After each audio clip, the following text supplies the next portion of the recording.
الشيطان الرجيم بسم اللہ الرحمن الرحیم. ہماری گفتگو مطلق اور مقید کے بارے میں تھی. کل انہوں نے آپ کو مطلق کی تعریف سنائی، پھر مطلق کے ساتھ ساتھ مقید کی بھی تعریف سنائی، اور ان تعریف سنانے کے بعد کہا کہ چار چیزیں اس پر مترتب ہوتی ہیں. پھر ایک نقطہ یہ سنایا کہ مطلق اور مقید یہ لفظی بحث نہیں ہے بلکہ یہ عقلی بحث ہے. جب عقلی بحث ہے تو پھر ہم یہ تلاش کریں کہ کون سا لفظ مطلق پہ دلالت کرتا ہے، کون سا مطلق پہ دلالت نہیں کرتا. یہ فضول بحث ہو جائے گی. لیکن علماء کرام مطلق کے لیے بھی کچھ الفاظ پیش کرتے ہیں، تو ان والے طریقے کو مد نظر رکھتے ہوئے ہم بھی آپ کے سامنے چار مطلق کے الفاظ پیش کریں گے کہ یہ چار ایسے لفظ ہیں جو مطلق پر دلالت کرتے ہیں. سب سے پہلا جو ہے کہ اسم الجنس، وہ نام جو کسی جنس کے لیے رکھا گیا ہو، کسی فرد کے لیے نہیں. مثلا انسانوں میں بیٹا جنس کیا ہے؟ ایک مرد ہے، ایک عورت. ٹھیک، ہم نے مذکر کے لیے مثلا رجل کا نام رکھا تو یہ رجل ایسا ہے جو مطلق ہے. عالم رجل کو بھی شامل ہے، جاہل رجل کو بھی شامل ہے، لمبے رجل کو بھی شامل ہے تو چھوٹے رجل کو بھی شامل ہے. ٹھیک ہے، تو یہ ایسا لفظ ہے جو جناب مطلق پہ دلالت کرتا ہے. اب فرماتے ہیں اس جو ہے اسم جنس کی جو معنی ہے وہ تو اس کی جنس میں شیوع ہوگا، لیکن آیا اس میں قید اطلاق بھی ہے یا قید اطلاق نہیں. جس طریقے سے آپ مفاعیل کا نام لیتے ہیں تو پہلے مفعول کا آپ نام کیا رکھتے ہیں؟ مفعول المطلق، یعنی معنی کا گویا کہ یہ مطلق ہونا جو ہے کیا ہے، جز اور حصہ ہے. ٹھیک ہے، اور کبھی کبھی آپ جو ہے کیا کہتے ہیں مفعول، یہ بھی ہے تو مطلق لیکن اطلاق معنی کا جز اور قید نہیں ہے. تو اس میں جنس جو اپنی معنی پر دلالت کرتا ہے، آیا اس کے معنی کا مطلق جو ہے کیا ہے، جز اور قید ہے یا جز اور قید نہیں ہے. اگر ہم مطلق کو جز اور قید مانیں تو گویا کہ معنی کے دو جو ہے کیا ہے حصے ہو جائیں گے، ایک وہ معنی اور دوسرا اس کے ساتھ ساتھ مطلق ہونا. ٹھیک ہے، مصنف صاحب فرماتے ہیں کہ میری نظر میں یہ جو مطلق ہے، ٹھیک ہے، یہ اپنی معنی پر دلالت کرتا ہے لیکن اس میں مطلق ہونا کوئی قید یا کوئی جز نہیں ہے. یعنی بے عنوان شیوع وعلیکم السلام ورحمۃ اللہ جاری رکھنا. مطلق کے انہوں نے جو ہے چند الفاظ بیان کیے ہیں، ان میں سے پہلا جو تھا وہ اسم جنس تھا، دوسرا علم جنس ہے. بھائی اسم جنس اور علم جنس میں کوئی فرق ہے؟ کہتے ہیں معنی کے لحاظ سے تو کوئی فرق نہیں. اسم جنس بھی شیوع یعنی پھیلاؤ پہ دلالت کرتا ہے، علم جنس بھی ایسا ہے. لیکن ایک فرق ہے کہ اسم جنس کے ساتھ نکرے والے احکام ہم جاری کرتے ہیں اور علم جنس پر ہم معرفے والے احکام جاری کرتے ہیں. معنی کے دائرے کے لحاظ سے کوئی فرق نہیں. اس کے بعد تیسری چیز یا تیسرا لفظ فرماتے ہیں کہ اگر کسی کلمے پر الف لام آ جائے، ٹھیک ہے، تو وہ بھی جو ہے کیا ہے جناب مطلق پر دلالت کرتا ہے. ٹھیک ہے، الف لام کون سا؟ الف لام کی تو کئی ساری قسمیں ہیں. فرماتے ہیں ایک الف لام ایسا ہے جو جنس پہ دلالت کرتا ہے، ایک الف لام ایسا ہے جو استغراق پہ دلالت کرتا ہے، ایک الف لام ایسا ہے جو عہد پر دلالت کرتا ہے. ٹھیک ہے، اور جو ہے کیا ہے جناب یہ اس قسم کے وہ اقسام ہیں. پھر استغراق جو ہے وہ تین قسموں میں تقسیم ہوتا ہے. استغراق افراد ہے، ٹھیک ہے، استغراق خصائص افراد ہے. استغراق افراد کا مطلب ہے کہ پورے افراد کو شامل ہو جاتا ہے. خصائص کا مطلب ہے کہ ایک ہی فرد کی تمام خصوصیتوں کو شامل ہو جاتا ہے. افراد میں متعدد افراد کا ہونا ضروری ہے. خصائص میں متعدد افراد کا ہونا ضروری نہیں، بلکہ افراد کی صفتوں کا متعدد ہونا ضروری ہے۔ پھر لام عہد جو ہے کیا ہے وہ تقسیم ہوتا ہے ذہنی، ذکری اور حضوری کی طرف، ٹھیک ہے۔ تو اس طریقے سے یہاں پر جو ہے کیا ہے یہ اتنے سارے اقسام ہو گئے۔ بس یہاں پر ہماری جو مراد مطلق میں الف لام ہے وہ الف لام ہے جو جنس والا ہوتا ہے، استغراق والا بھی محل بحث نہیں اور جو کہ عہد والا بھی محل بحث نہیں۔ اور اس کے بعد فرماتے نکرہ بھی مطلق پہ دلالت کرتا ہے۔ اب نکرے کے بارے میں یہ علماء کے درمیان اختلاف ہے کہ نکرہ آیا وضع کیا گیا ہے ایک فرد کے لیے جو فرد مردد ہو چند افراد میں، یا نکرے کو وضع کیا گیا ہے جناب کس کے لیے؟ طبیعت کے لیے، طبیعت یعنی جنس کے لیے، لیکن اس میں وحدت کی قید ہوتی ہے۔ رجل وضع کیا گیا ہے جنس مرد کے لیے، لیکن اس میں قید ہے وحدت کی یا وحدت کی قید نہیں ہے۔ بسم اللہ الرحمن الرحیم۔ الفصل الثانی، دوسری فصل، الفاظ المطلق، مطلق کے الفاظ۔ اسم الجنس فرماتے پہلا کیا ہے؟ اسم جنس۔ کان رأی السائد بین الاصولیین، تھی وہ رائے جو مشہور اصولین کے درمیان قبل سلطان العلماء۔ سلطان العلماء بیٹا ایک عالم دین کا نام ہے جنہوں نے لمحہ پہ بھی حاشیہ لگایا تھا، اور معالم الدین وہ کتاب تو اب شاید آپ لوگ نہیں پڑھ سکیں گے، اس پہ بھی انہوں نے حاشیہ لگایا تھا۔ ان سے پہلے ایک مشہور رائے تھی، وہ کیا تھی؟ وہ یہ مشہور رائے تھی کہ ان المطلق کا اسم الجنس بتحقیق، مطلق جیسا کہ اسم جنس ہے موضوع للماہیت، اس کو وضع کیا گیا کس کے لیے؟ یعنی کسی فرد کے لیے وضع نہیں کیا گیا بلکہ ایک ماہیت کے لیے وضع کیا گیا ہے، بقید الاطلاق، لیکن اس ماہیت میں قید ہے کس کا؟ اطلاق کا، وہ سریان، اور اس ماہیت میں سریان تو نہیں ہے، سریان یا سریان، اور اس ماہیت میں قید ہے کس کا بیٹا؟ سریان، یعنی کیا کہ وہ ایک جگہ سے دوسری جگہ چلی جائے، ٹھیک ہے۔ وہ شیوع، اور اس میں جو کیا ہے پھیلا ہو، النحو، اس طریقے سے کہ کان شیوع بین الافراد والحالات، یہ شیوع کا ہونا افراد اور حالات میں من مدالیل لفظ، یہ عقلی بحث نہیں، عقلی معنی نہیں بلکہ لفظی معنی ہے۔ فرقبتو، مثلا رقبہ، اس مثال میں فی اعتق رقبتن، آپ آزاد کرو ایک بندے کو، ٹھیک ہے۔ موضوعتن لرقبت، اس کو وضع کیا گیا ہے کس کے لیے؟ رقبہ کے لیے۔ کون سا رقبہ؟ المطلقہ، وہ رقبہ جو کہ مطلق ہے، یعنی جس میں قید نہیں ہے کہ عرب ہو، عجم ہو، پڑھا لکھا ہو یا جاہل ہو، ٹھیک۔ اللہ وجہ یکون الاطلاق قید، اس طریقے سے وضع کیا گیا ہے کہ یہ جو اطلاق ہے یہ قید ہے کس کے لیے؟ اس ماہیت کے لیے۔ جیسے مفعول مطلق میں بیٹا مطلق قید ہے کس کے لیے؟ مفعول کے لیے۔ ولیکن صار الرأی السائد بعد تحقیق سلطان العلماء، لیکن سلطان العلماء کے بعد جو مشہور تحقیق اور رائے ہوئی وہ کیا ہے؟ ہوا انہو کی ضمیر بیٹا کہاں جائے گی؟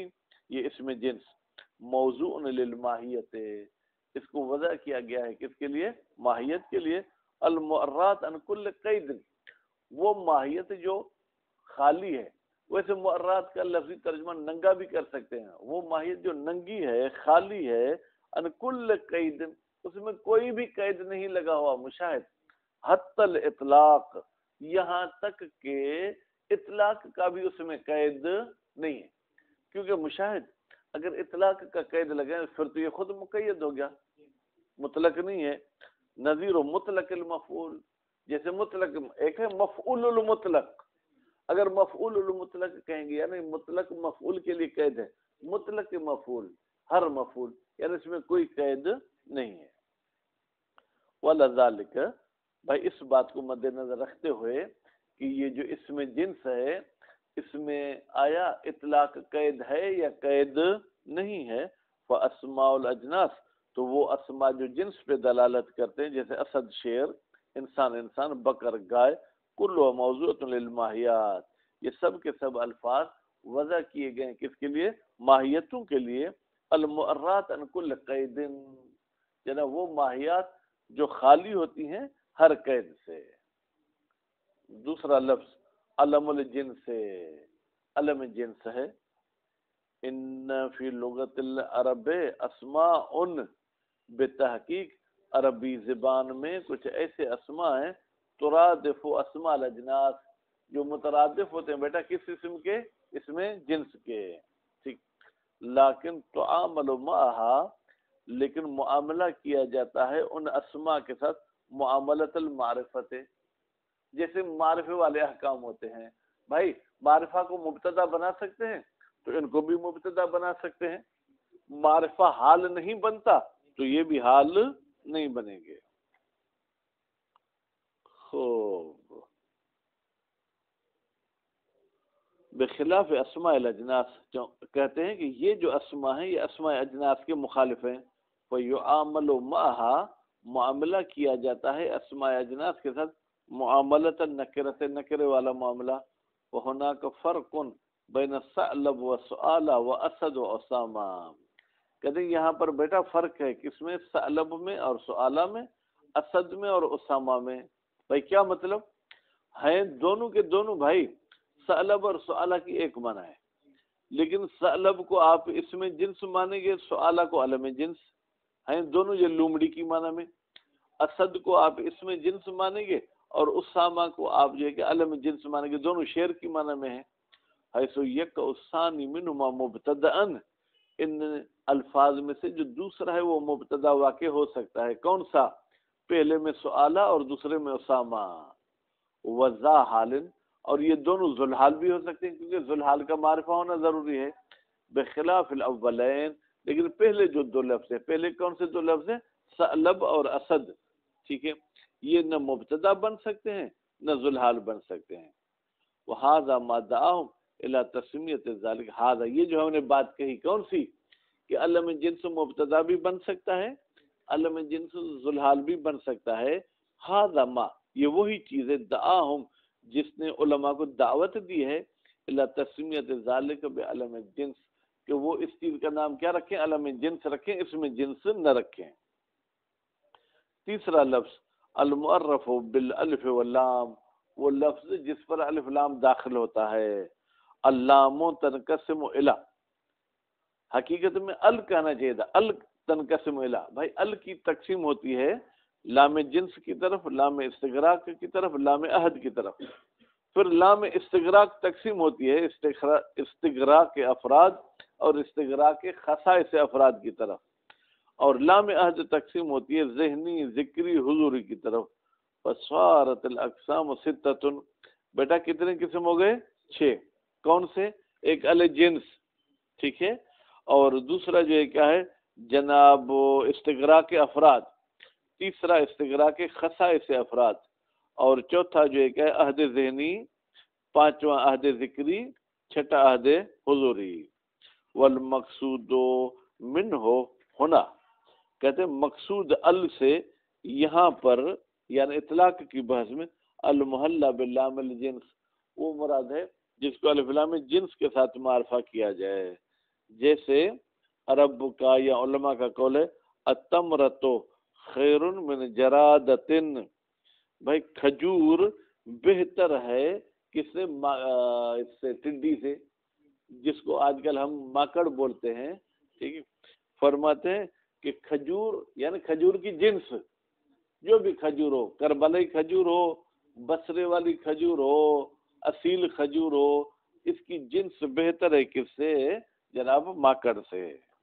النکرۃ، جناب چوتھا لفظ، ٹھیک ہے، وہ کیا ہے؟ نکرہ ہے۔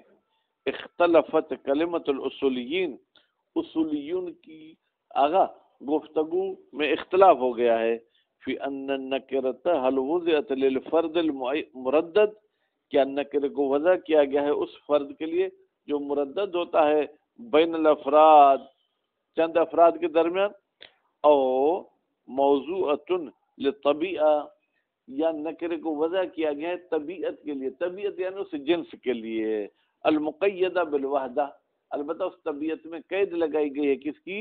ایک کی۔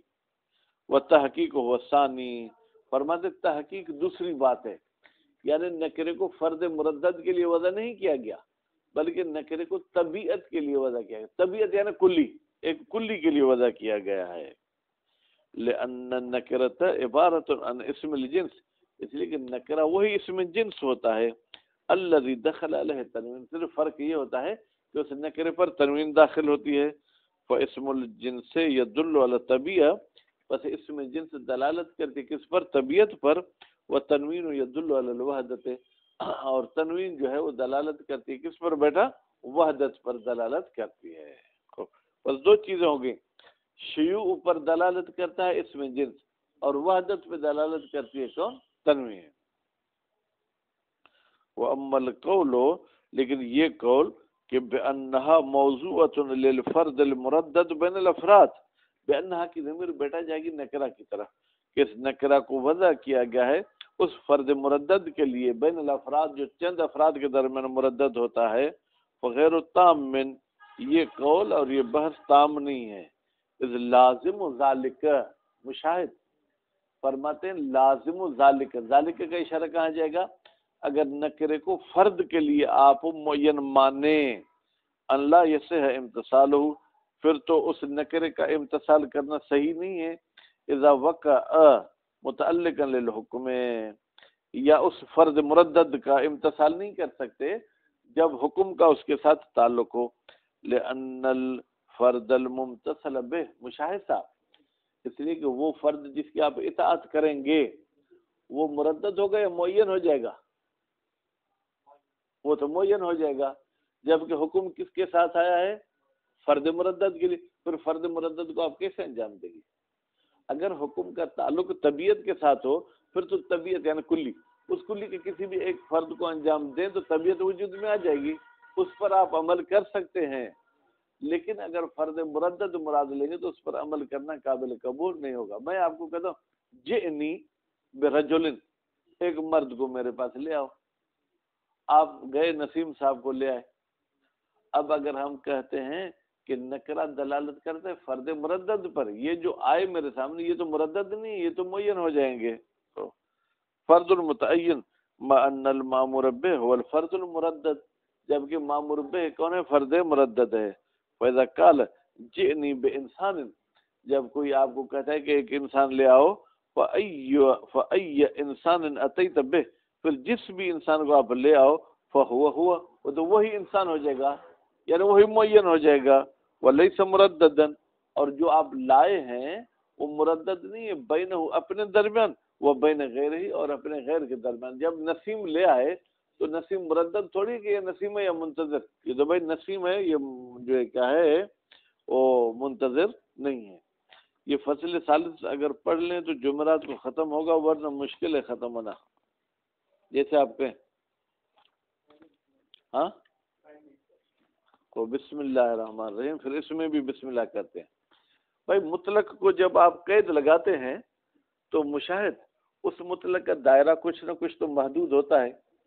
پہلے فرض کریں وہ پورا مدرسہ گھوم رہا تھا مطلق، اب قید لگ گئی تو 2 کمروں میں تو نہیں گھومے گا، اب اس مطلق کو دائرے کو محدود کرنے کے بعد جب اس کو محدود دائرے میں استعمال کرتے ہیں تو کیا یہ اس کا استعمال کرنا مجاز ہے یا مجاز نہیں؟ جیسے کہ ہم نے یہ بحث کہاں کی تھی؟ عام میں، کہ عام کو جب تخصیص لگ گئی تو تخصیص لگنے کے بعد باقی افراد میں اس کا استعمال کرنا حقیقت ہے یا مجاز؟ تو وہاں پر تو انہوں نے کہا کہ حقیقت ہے، مجاز نہیں ہے، یہاں پر بھی بظاہر یہی کہیں گے کہ مجاز نہیں ہے۔ الفصل الثالث، تیسری فصل، فی ان تقیید المطلق، اس بات میں ہے کہ اگر مطلق کو قید لگایا جائے، لا یوجب المجازیت، یہ مجاز ہونے کا سبب نہیں بنتا۔ اختلفت کلمت الاصولیین، اصول والوں کے بحث مختلف اور اختلاف کا شکار ہو گئی ہے، فی ان تقیید المطلق، بتحقیق مطلق کو قید لگانا، یستلزم المجازیت، آیا یہ مجازیت کا سبب بنتی ہے اور لا، یا مجازیت کا سبب نہیں بنتی۔ اللہ اقوال، بیٹا اللہ جار اقوال مجرور، اس کا تعلق کس کے ساتھ ہے؟ اختلافت کے ساتھ. اختلافت علی اقوال، چند اقوال پر ان کا اختلاف ہے. نذکر منہا قولین، ہم ان تمام اقوال کو ذکر نہیں کریں گے مشاہد، ان اقوال میں سے صرف دو کو ہم جو کیا یہاں ذکر کرتے ہیں. الاول انہو یستلزم المجازیت، انہو کی ضمیر کہاں جائے گی بیٹا؟ یہ تقیید مطلق، یہ سبب بنتی ہے مجازیت کا. مطلقہ سے مراد کیا ہے؟ سواء کان القید متصلا ام منفصلا، چاہے قید متصل ہو، چاہے قید کیا ہو بیٹا؟ قید منفصل ہو. وہو المشہور قبل سلطان العلماء. اللہ تعالیٰ سلطان العلماء پر رحمت کرے، لگتا ہے انہوں نے بہت تحقیق کی ہے، یعنی بزرگ علماء کے جو مشہور نظریے تھے ان پر بھی تحقیق کر کے انہوں نے اپنا نظریہ قائم کیا ہے. الثانی انہو لا یستلزم المجازیت مطلقہ، انہو کی ضمیر کہاں جائے گی؟ وہی تقیید مطلق. بھائی یہ تقیید مطلق مجازیت کا سبب نہیں بنتی. مطلقہ کا مطلب ہے چاہے آگا آپ کا قید متصل ہو چاہے قید منفصل ہو. وہ خیرۃ سید سلطان العلماء، اس بات کو انتخاب کیا ہے جناب سلطان العلماء نے. حجت و قول الاول، بھائی مشاہد جو بھی دعویٰ کی جائے اس کی دلیل ہونی چاہیے، بغیر دلیل کے کوئی دعویٰ قابل قبول نہیں. اب پہلے قول والوں نے کہا تھا کہ یہ تقیید مجازیت کا سبب بنتی ہے، ان کی دلیل ہو ان مقوم الاطلاق، بھائی وہ چیز جو اطلاق کو وجود دینے والی ہے، وہ شیوع و سریان، وہ یہ ہے کہ اس اطلاق میں یہ کہ معنی پھیلی ہوئی ہو. بھائی شیوع کی معنی بھی وہی پھیلنا، سریان کی بھی معنی وہی پھیلنا. وقد قیل فی تعریف المطلق، جبکہ مطلق کی تعریف میں بھی کہا گیا ما، مطلق ایک ایسا لفظ ہے دل علی شائع فی جنس ہی، جو دلالت کرتا ہے کہ بھائی اس کی جنس میں جو ہے کیا ہے پھیلاؤ پایا جاتا ہے، کوئی قید نہیں ہے.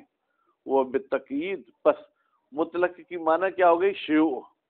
جب آپ نے قید لگایا تو شیوع ختم ہو گیا. اب آپ مطلق کو شیوع میں استعمال نہیں، گویا کہ غیر معوض اللہ میں استعمال کر رہے ہیں، اور جب بھی لفظ کو غیر معوض اللہ میں استعمال کریں تو یہ مجاز ہو جائے گا. وبالتقیید یزول شمول و سریان وینتج المجازیت، ینتجو کی ضمیر کہاں جائے گی؟ تقیید کی طرف. پر یہ تقیید نتیجہ دیتی ہے کس کا؟ مجاز کا. وہ حجت القول الثانی، اور دوسرا قول جو کہتا ہے مجازیت کا سبب نہیں بنتی، وہ کیا کہتا ہے؟ ان المطلق موضوع للحقیقت، فرمانے مطلق کو وضع کیا گیا ایک حقیقت کے لیے، المعرات من کل قید، وہ حقیقت جو ہر قید سے خالی ہے، حتیٰ کہ اس میں شیوع اور سریان والی قید بھی نہیں ہے. فالتقیید لا یحدث ای تصرف فی المطلق، پر یہ قید مطلق میں کسی قسم کی تبدیلی نہیں لاتی. جب نہیں لاتی تو قید لگانے سے بھی وہ اپنی معنی میں استعمال ہوگا، نتیجے میں حقیقت ہوگا.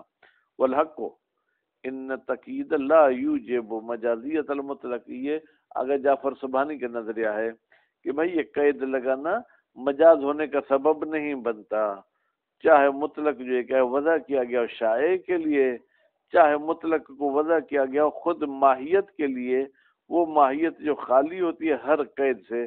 کما مر، جیسے کہ یہ بات گزر چکی، من ان تخصیص العام بتخصیص المتصل والمنفصل، اگر عام کو تخصیص لگائی جائے چاہے وہ تخصیص متصل ہو چاہے منفصل ہو، لا یستلزم مجازیت العام، یہ عام کی مجازیت کا سبب نہیں بنتی.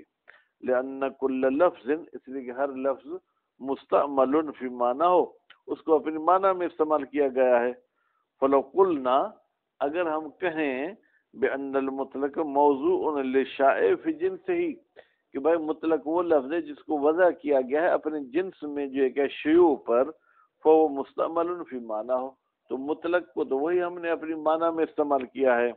وتقیید المطلق بقید، اور مطلق کو کوئی قید لگانا، لا یوجب، یہ قید سبب نہیں بنتی، استعمال المطلق فی غیر معوض اللہ، کہ ہم نے استعمال کیا ہے مطلق کو غیر معوض اللہ میں. لما عرفت اس لیے کہ آپ پہچان چکے من تعدد الدال والمدلول.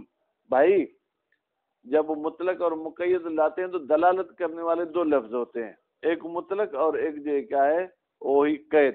مطلق اپنی معنی میں استعمال کیا ہے ہم نے، اور قید والے کو ہم نے اپنی معنی میں استعمال کیا ہے. تو نتیجے میں ہر لفظ کو اپنی معنی میں جب ہم استعمال کریں گے تو یہ استعمال مجاز کا سبب نہیں بنے گا. صلی اللہ علیہ محمد و آلہ